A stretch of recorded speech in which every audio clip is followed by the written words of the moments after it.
여러분들을 만나보게 되니 제 안에 기쁨이 있습니다. 오늘 함께 묵상할 말씀의 제목은 인생은 어, 여행이다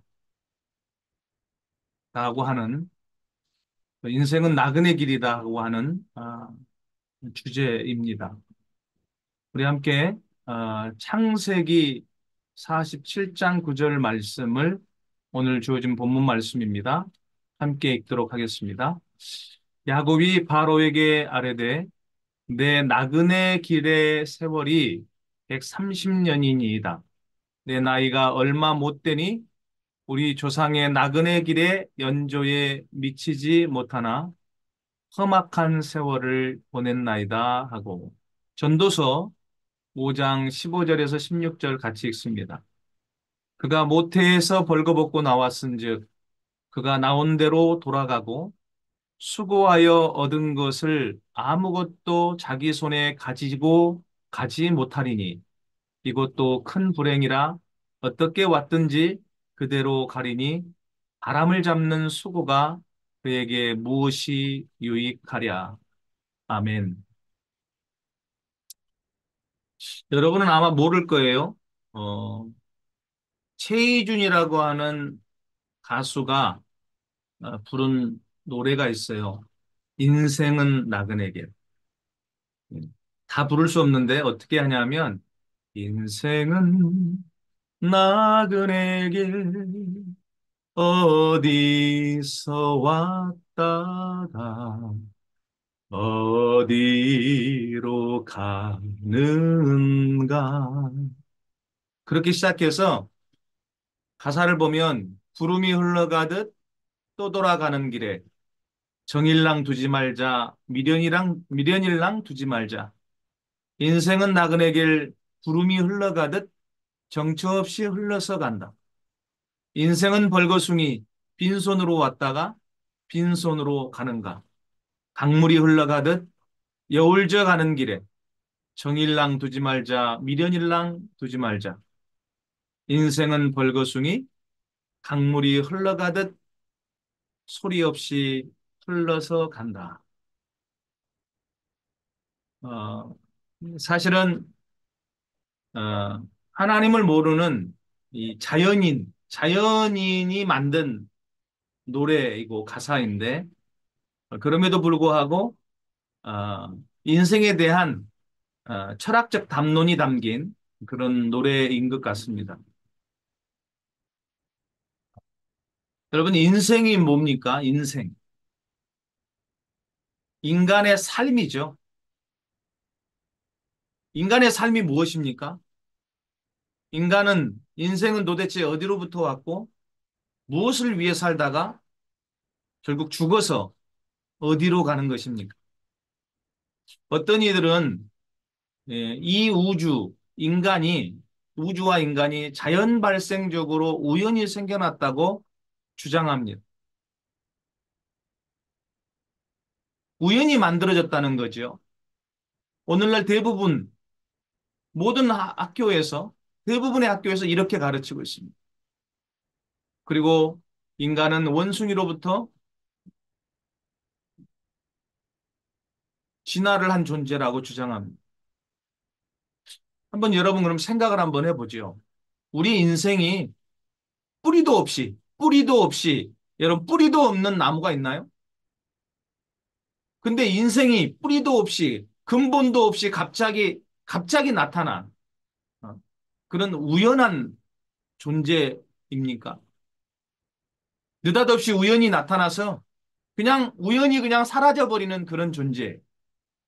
사라지면 아무것도 아닌 존재. 이런 논리는 마치 내가 이 세상에 부모도 없이 갑자기 우연히 내 스스로 나타난 존재라고 말하는 것과 똑같습니다. 이제 우리는 그렇게 말하는 자식에 대해서 뭐라고 말하죠? 포로자식이라고 그러죠. 포로자식. 더 심한 욕도 할 수 있지만,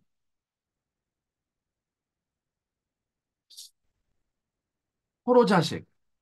여러분, 부모 없는 자식, 여러분, 부모 없는 자식은 뿌리 없는 자식이죠. 근본이 없는 자식이죠. 그리고 또 한 가지, 인간이 원숭이로부터 진화했다. 그리고 지금의 인류가 되었다. 여러분, 이 주장이 설득력을 가지려면, 이거 진리가 아니에요, 여러분. 진리가 아니에요. 지금도 설이에요. 논리이고, 논이고, 진화론입니다. 창조론, 진화론, 하나의 이론이란 말이에요. 근데 이것이 마치 진리인 것처럼 받아들여지고 있어요. 그렇게 배우니까. 그런데 이 주장의 설득력을 가지려면 현재도 원숭이로부터 진화하고 있는 그 중간 단계의 인류가 있어야 해요. 하지만 지금 여러분 보세요. 그런 중간 단계의 인류는 존재하지 않습니다. 그리고 이런 진화론은 어떤 문제를 가져왔냐면 인류를 우월한 존재, 열등한 존재로 구분하는 우성학 이론을 만들어냈어요. 그런 논리를 가지고 흑인에 대해서는 깜둥이라고 비하하고 말하는 짐승으로 취급을 했습니다. 그래서 그 인간 취급을 하지 않고 그들을 노예로 끌고 와서 저 어, 아메리카, 미국 남부지방 인력이 부족하고 노동력이 부족한 그곳에 목화를 재배하고 그 작물을 키우는데 노동력으로 흑인들을 아프리카에서 잡아다가 짐승처럼 일하는 짐승처럼 말하는 짐승으로 그렇게 사용했습니다. 킨타쿤테의 후예들이 지금 미국에 어, 살고 있는 흑인계 미국인들이죠. 우월의식을 가지고 흑인과 동양인을 비하하고 백인들끼리도 자기 백인들끼리도 서로 더 우월한 앵글로 섹슨족이냐 아니냐 가지고 그걸 가지고 차별을 하는 아마 지금도 그런 일들이 벌어지고 있어요. 여러분 독일 나치의 그 히틀러는 아리안족이에요. 아리안족.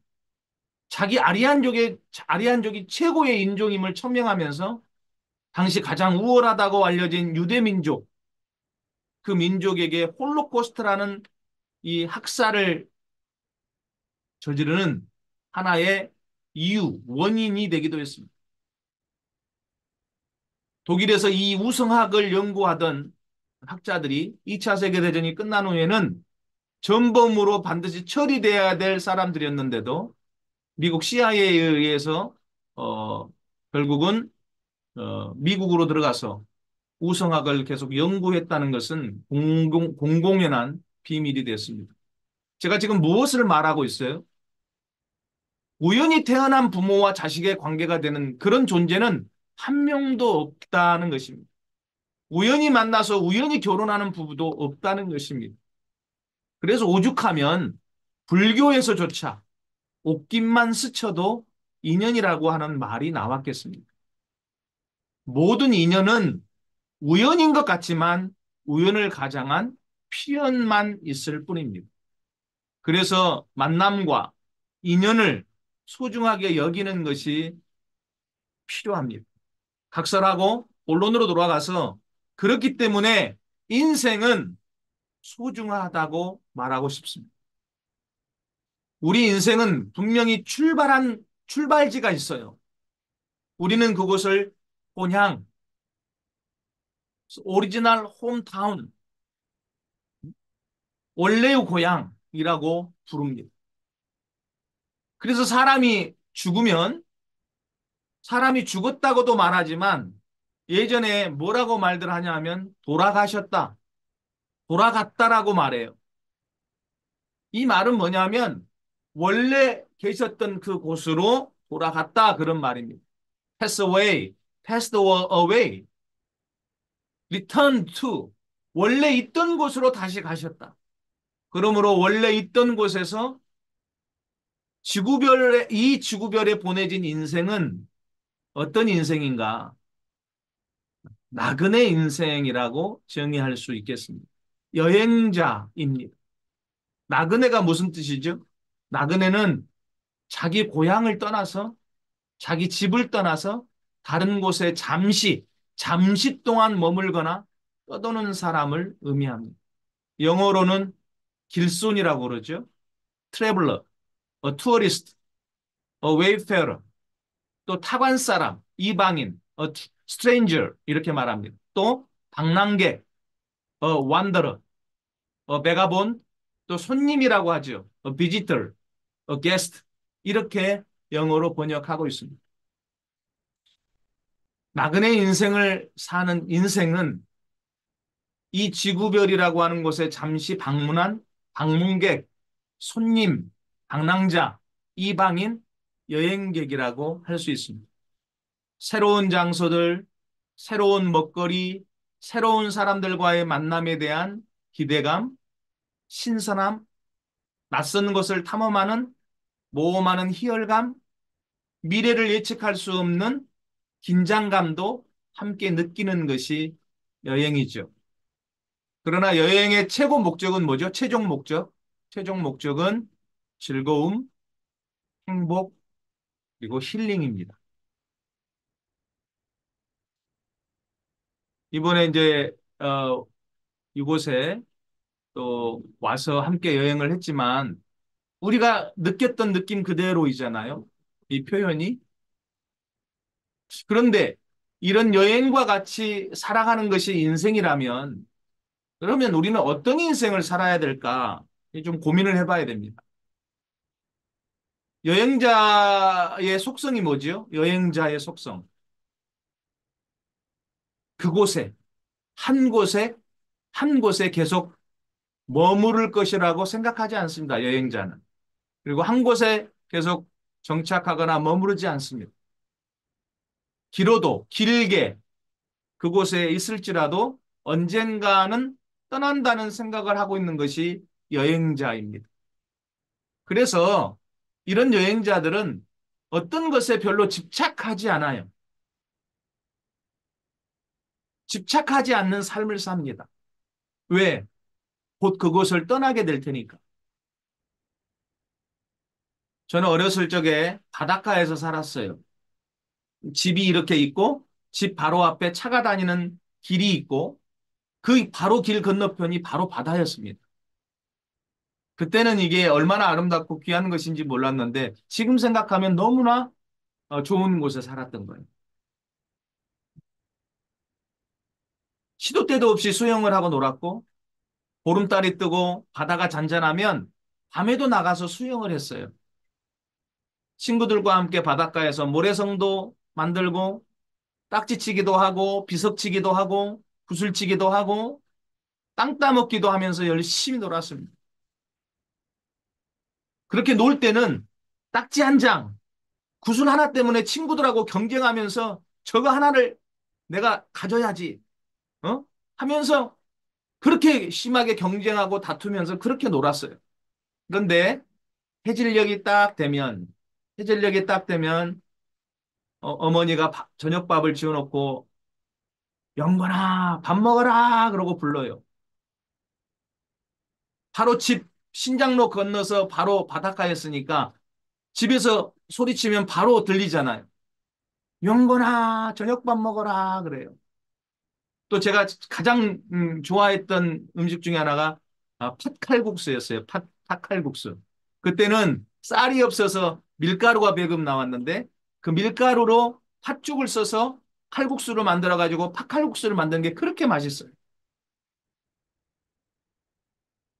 그러면 칼국수를 써놓고 뭐 팥칼국수 먹어라 그렇게 이제 어머니가 부르신단 말이에요. 그러면 그동안 그거 아웅다웅 하면서 그렇게 소중하게 생각했던 그렇게 재미있게 놀면서 내가 그렇게 소중하게 생각했던 딱지, 비석, 구슬 이런 게 아무 소용이 아무 가치가 없어지는 거예요. 그냥 냅다 하고 집으로 달려가는 거죠. 그리고 맛있게 가족들과 저녁을 먹었어요. 놀 때는 그렇게 소중하게 아끼던 모든 것들이 저녁을 먹으러 집으로 돌아갈 때는 별 가치를 느끼지 못하는 거예요. 여러분, 우리 인생도 그렇지 않을까? 또 그러해야 되지 않을까? 생각해 봐요. 우리 인생도 이 아이들의 소꿉놀이처럼 그렇지 않을까요? 열심히 무언가를 가지기 위해서, 성공하기 위해서, 뭔가를 업적을 남기기 위해서 살아가지만 결국 이 세상을 떠나 우리의 원래 있었던 그 본향, 하나님의 나라로 돌아갈 때 그때는 아무것도 가지도 못한 채 홀로 떠나가게 됩니다. 인생살이에서도 그렇게 귀하게 여기던 것들이 아무 쓸모가 없어지는 거죠. 아까 읽었던 전도서 5장 15절의 말씀이 그렇지 않습니까? 그가 모태에서 벌거벗고 나왔은즉 그가 나온 대로 돌아가고 수고하여 얻은 것을 아무것도 자기 손에 가지고 가지 못하리니 이것도 큰 불행이라 어떻게 왔든지 그대로 가리니 바람을 잡는 수고가 그에게 무엇이 유익하냐. 그래서 여기서 묻게 되는 질문이 있습니다. 인생이 뭐냐는 것입니다. 인생의 본질이 뭐냐? 인생의 목적이 뭐냐는 것입니다. 모든 것에는 목적이 있어요. 목적이 있어서 거기에 있는 것입니다. 돌 하나, 풀 한 포기 하나, 목적이 있어서 그곳에 있습니다. 우리는 도대체 무슨 목적 때문에 이곳 지구라고 하는 별에 여행자로, 방랑자로, 이방인으로 와서 이렇게 가족이라고 하는 인연을 맺게 되고 이렇게 여러분 우리가 살아가고 있을까요? 인생의 목적에 대해 여러 가지 견해가 있을 수 있겠지만 성경에는 우리는 하나님을 믿는 사람들이기 때문에 성경에는 인생의 목적에 대해서 뭐라고 기록했는지 좀 살펴보겠습니다. 이사야 43장 21절 같이 읽겠습니다. 이 백성은 내가 나를 위하여 지었나니 나를 찬송하게 하려 함이니라. 아멘. 이사야 43장 7절입니다. 같이 읽습니다. 내 이름으로 불려지는 모든 자, 곧 내가 내 영광을 위하여 창조한 자를 오게 하라. 그를 내가 지었고 그를 내가 만들었느니라. 아멘. 하나님께서 인류를 지으신 목적, 우리를 지으신 목적은 창조주인 하나님을 찬송하게 하려 함이라고 했습니다. 즉, 하나님의 이름을 높이고 하나님께 영광을 돌리기 위하여 만들어진 존재, 그것이 인간이라는 말입니다. 그러므로 우리 나그네 인생살이, 여행자로서의 인생살이는 바로 이 목적을 위해 살아가는 존재가 되어야 합니다. 창조주인 하나님을 찬양하고 영광을 돌리는 목적대로 살아가는 인생은요, 절대 허무하지 않습니다. 그러나 이 목적을 상실하고 살아가는 인생은요, 그 마지막이 너무나 허무하고 공허할 수밖에 없어요. 왜 그렇어요? 왜 그렇습니까? 인생의 목적을 하나님께서 그렇게 우리 DNA 유전자 속에다가 설계해 놓았기 때문입니다. 오늘날 여러분, 선진국병이 있어요. 선진국병. 선진국병이 뭐냐 하면 자살률이 높다는 거예요. 여러분, 가난한 나라, 먹고 살기 위해서 그렇게 바둥바둥 살아가는 나라의 사람들 치고 자살하는 율이 별로 없습니다. 먹는 문제 아무 걱정 없고 너무 잘 살아요, 우리가 볼 때. 그런데 그런 나라의 사람들이 오히려 약물 과다 복용을 하고 마약을 하고 그러다가 자살을 하는 사람들이 많습니다. 여러분, 왜 그럴까요? 우리가 잘 아는 저 노르웨이, 덴마크 같은 나라도 자살률이 높다고 해요. 왜 그럴까요, 여러분? 우리가 꿈꿔왔던 옛날에 그 아메리칸 드림을 꿈꿨는데 그 아메리카가 지금 미국이 어떻게 지금 여러분 변해가고 있습니까? 킹스턴입니까? 어딥니까? 그런 쪽에는 아예 마약자들이 살아가는 그 바운더리가 있지 않습니까? 왜 그렇게 약에 의지해서 살아갈 수밖에 없는 인생이 됐을까요? 공허함, 허무함, 곤란함, 이런 것들을 그런 것으로 대체한 거죠. 약물과 알코올로. 잠시 잊을 수 있으니까. 그러다 중독이 돼서 헤어나오지 못하는. 왜 인생의 허무함을 그렇게 느끼게 됐을까요?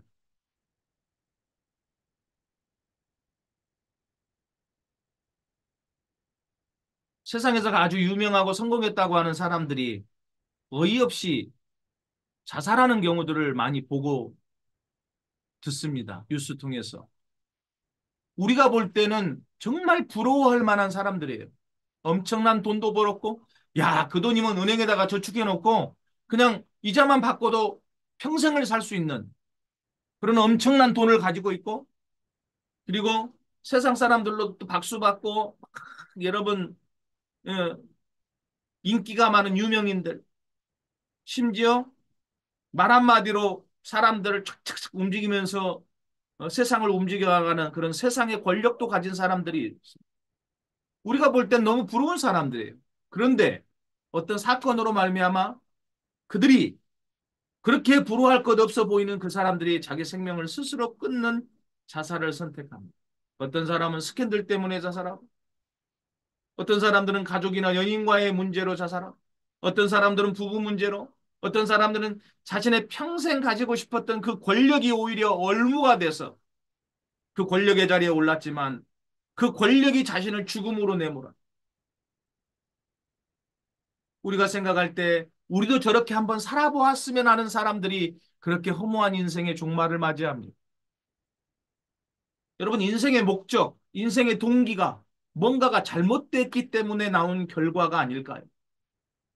우리가 알든 모르든 하나님께서는 우리 인간 속에 인생의 분명한 목적을 설계해 놓으셨어요. 그것을 벗어나는 순간 그가 아무리 유명한 배우이고 스포츠 스타이고 연예인이고 대통령이라 할지라도 인생의 허무 혼돈함을 느낄 수밖에 없습니다. 이 세상의 모든 부귀영화와 권세를 누렸던 지혜의 왕 솔로몬조차도 노년기에 이 전도서를 쓰면서 인생을 이렇게 한 문장으로 정리를 합니다. 전도서 1장 2절을 우리 함께 읽어보겠습니다. 전도서 1장 2절 같이 읽습니다. 전도자가 이르되 헛되고 헛되며 헛되고 헛되니 모든 것이 헛되도다. 자기가 모든 것을 다 누려봤는데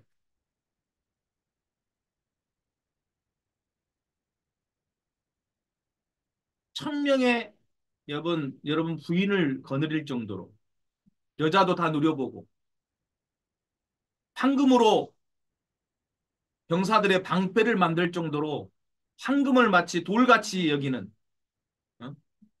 정말 황금이 넘쳐난 그런 부귀영화를 누려보고 모든 좋은 것은 다 먹어보고 했던 솔로몬 왕이 마지막 인생에 대해서 내린 결론이 이래요. 헛되고 헛되며 헛되고 헛되니 모든 것이 헛되도다. 그런데 헛된 것만 말한 것이 아니라 이렇게 모든 것이 헛됨을 말한 솔로몬이 가장 의미 있는 인생이 그래도 뭔지를 우리가 살아가는 이 인생살이 속에서 그래도 가장 의미 있는 인생이 뭔지를 두 문장으로 정리합니다. 몇 문장으로 정리해요? 우리 전도서 2장 24절 같이 읽겠습니다. 시작. 사람이 먹고 마시며 수고하는 것보다 그의 마음을 더 기쁘게 하는 것은 없나니 내가 이것도 본즉 하나님의 손에서 나오는 것이라. 3장 12절 13절 읽습니다. 사람들이 사는 동안에 기뻐하며 선을 행하는 것보다 더 나은 것이 없는 줄을 내가 알았고 사람마다 먹고 마시는 것과 수고함으로 낙을 누리는 그것이 하나님의 선물인 줄도 또한 알았도다. 5장 18절 19절입니다. 사람이 하나님께서 그에게 주신 바 그 일평생에 먹고 마시며 해 아래에서 하는 모든 수고 중에서 낙을 보는 것이 선하고 아름다움을 내가 보았나니 그것이 그의 몫이로다. 또한 어떤 사람에게든지 하나님이 재물과 부요를 그에게 주사 능히 누리게 하시며 제 몫을 받아 수고함으로 즐거워하게 하신 것은 하나님의 선물이라. 자, 마지막 전도서 12장 13절 읽습니다. 일의 결국을 다 들었으니 하나님을 경외하고 그의 명령들을 지킬지어다. 이것이 모든 사람의 본분이니라. 아멘. 여러분, 인생에 가치 있는 인생이, 보람 있는 인생이 다른 게 없다는 거예요, 여러분.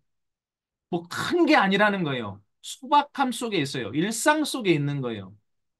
하루 열심히 일하고, 땀 흘리고, 어? 돈을 벌고, 가족들과 함께 한 상에 둘러앉아서 밥을 먹고, 여러분 하루 동안 일어났던 일들에 대해서 담소를 나누고, 그리고 화기애애한 분위기 속에서 서로 웃고 즐거워하고, 낙을 보는 것, 즐거움을 보는 것. 이게 선하고 아름답다는 거예요. 하나님께서 보실 때. 그리고 재물을 얼마나 벌었든지 간에, 그가 부유함이 얼마이든지 간에 자기가 가지고 있는 바 안에서 능히 그것을 누리고 사는 것. 1억, 10억이 있다고 행복한 게 아니잖아요. 100억, 1000억이 있다고 행복한 게 아니잖아요. 성경은 분명히 그걸 말해요. 부자가 결코 행복하고 말하지 않아요. 다른 성경 구절에 있는데 그 많은 재물을 가진 사람, 재물이 많다고 하는 걸 뭐 말하면 밑에서 일하는 사람도 뭐 그것을 먹고 같이 사는 사람도 많다는 거예요. 그리고 그 사람들을 부리면서 그 사람들을 관리하면서 사는 일이 얼마나 또 여러분 스트레스 받는 일입니까? 그러니까 재물이 많다고 꼭 이게 행복한 것이 아니라는 거지. 주신 것 안에서 내가 충분히 그것을 자족하고 누리면서 사는 것이 행복한 삶이라는 거죠. 제 몫을 받아서 능히 누리게 하고 제 몫을 받아 수고함으로 즐거워하게 하신 것이 하나님의 선물이라고. 근데 마지막에 뭐라고 말합니까? 이의 결국을 다 들었지 않냐? 그러니 너희들이 하나님 경외하고 하나님의 그 명령들, 계명들을 지키고 살아라. 이것이 모든 사람의 본분이다. 그렇게 살면 어떻게 된다는 거예요? 우리의 나그네 인생이 복될 것이고 행복할 것이다. 사실 우리가 사는 이 세상은 예전에 있던 것이 지금도 있고요. 미래에 또 있다고 말하고 솔로몬은 말하고 있어요. 예전 과거에 있던 것이 지금도 있고 미래에도 있어. 해 아래 새 것이 없대요.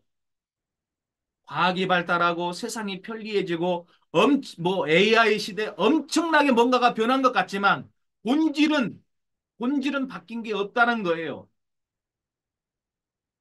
사실 주님 다시 오실 때까지 본질은 바뀌지 않을 겁니다.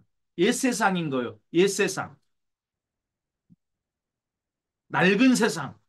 그래서 주님이 다시 오실 때 새하늘 새 땅, 신천 신지가 온다고 하잖아요. 완전히 본질적으로 바뀌는 세상. 그곳에는 눈물도 없고 아픈 것도 다시 있지 아니하고 죽음도 다시 있지 아니하는 슬픔도 눈물도 없는 오직 행복과 사랑만이 넘치는 그러한 새하늘과 새 땅의 세상. 사람의 모든 만족과 행복의 근원은 사람의 수고에서 나오는 것이 아니라 하나님으로부터 나오는 것입니다. 우리의 행복이 우리 자신의 노력이나 성과에 의해 결정되는 것이 아니라 하나님의 은혜와 사랑에 의해 결정됩니다. 우리의 모든 뿌리가 창조주 하나님께 있기 때문에 그렇습니다. 그러므로 인간은 하나님 없는 헛된 길에서 떠나야 돼요. 하나님이 없으면 불행해요. 허무해요. 불안합니다. 여러분 마치 젖먹이는 어린아이가 엄마 품에만 안겨 있으면 안정감을 갖잖아요. 어린 애기가 그래요. 엄마 품에 안겨 있으면 그냥 세상이 다 뒤집어지고 전쟁통이어도 그냥 애기는 새근새근 잠을 자요. 편안함을 느껴요. 엄마에게서 나온 거잖아요, 그 애기가. 함께 그것을 느끼고 살아가는 거예요. 영적으로 우리도 영 대신 하나님으로부터 지음받은 영적인 존재인 우리 인간조차, 인간도 인생도 하나님 품속에 하나님과 함께 인티메이트하는 삶을 살 때 우리의 마음이 불안하지 않고 평안하고 허전하지 않고 허망하지 않고 여러분 허무하지 않고 충만함을 느끼고 살아가는 거예요. 하나님을 경외하며 그의 명령을 지키는 것. 이거 진정한 인생을 그래서 진정한 인생을 배우는 것이 헛되지 않는 인생입니다. 하나님 안에서 인생의 의미를 찾고 하나님 중심으로 삶을 살아가는 것이 헛되지 않는 인생, 무하지 않는 인생입니다. 이 세상을 살아갈 때 세상의 돈, 명예와 권력, 추구하는 이 세상의 성공에 집착하거나 몰두하지 말고 하나님의 계명 안에서 친구와의 우정과 의리, 부부간의 사랑, 형제자매 간의 우애, 부모와 자녀 간의 공경과 사랑, 가족의 행복과 이웃사랑을 실천하며 사는 인생이야말로 가장 이 세상에서 우리들의 인생에서 소중하고 귀한 삶이라고 할 수 있습니다. 여러분, 여행자로서 가장 마음이 푸근해지는 순간은 언제일까요? 마음이, 예, 뭐 여러 가지 생각할 수 있겠지만 모든 여행을 끝나고 집으로 돌아오는 순간, 아무리 여행이요, 유익하고 즐거웠을지라도 마지막 돌아갈 집이 없다면, 내가 편안히 쉴 내 집이 없다면 항상 그 여행자는 마음 한구석에 허전함, 불안함이 남아 있을 겁니다.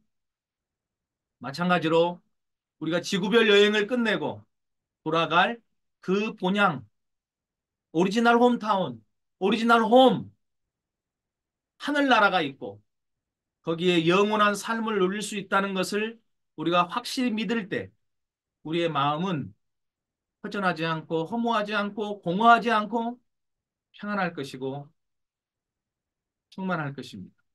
우주와 인간 출발의 근원인 창조주 하나님과 단절됨이 없이 연결되어 있을 때에만 인간은 마음이 공허하지 않고 평안할 수 있습니다.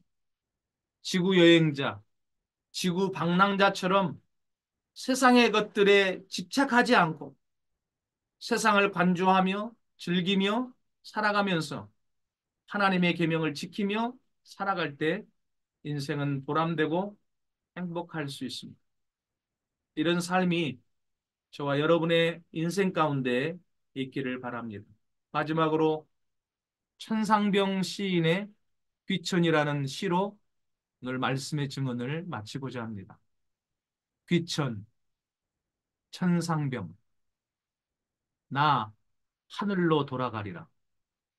새벽빛과 닿으면 쓰러지는 이슬 더불어 손에 손을 잡고 나 하늘로 돌아가리라. 노을빛 함께 단둘이서 기슭에서 놀다가 구름 구름 손짓하면은 나 하늘로 돌아가리라. 아름다운 이 세상 소풍 끝내는 날 가서 아름다웠더라고 말하리라.